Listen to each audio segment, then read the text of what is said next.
Baada ya tetesi kusambaa kwenye mitandao ya kijamii kwamba bana Ali Shabani Kamwe ambaye ni msemaji wa kikosi cha Young Africans, wananchi hawa ambao waenda kujitupa tarehe 8 pale Machi 2025 kwenye dabi ya Kariakoo.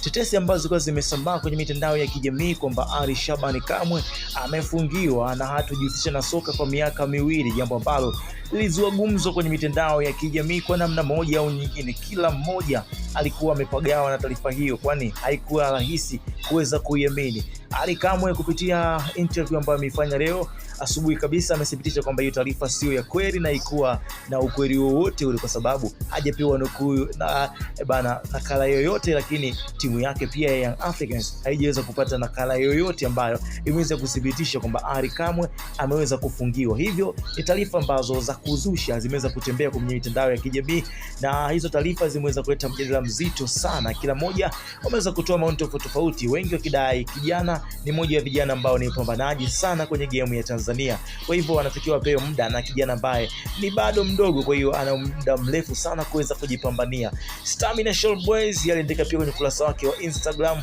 akiomba kijana endelee kuachiwa kuendelea kupambana, kwa sababu juzi kati tu ametoka kumjengea nyumba mazake. So unafikiria mazake anaanza kujifikiria vipi na atakuwaje kwenye momenti ipi, au nadhani hali itakuwaje? So ni Ali Kamwe ambaye leo amefunguka na ameweza kuthibitisha kwamba yeye ni hizo taarifa ambazo zimeweza kusambaa kwenye mitandao ya kijamii sio kweli kabisa. Sasa una comment nini juu ya hili ambalo limeweza kusambaa kwenye mitandao ya kijamii, na wewe ulikuwa wapi wakati unapokea taarifa hii ya Ali Kamwe alipokuwa amefungiwa? Na pia information inasema kwamba yuko free na tarehe 8 atakuwepo kwenye dabi ya Kariakoo. Naitwa Chris.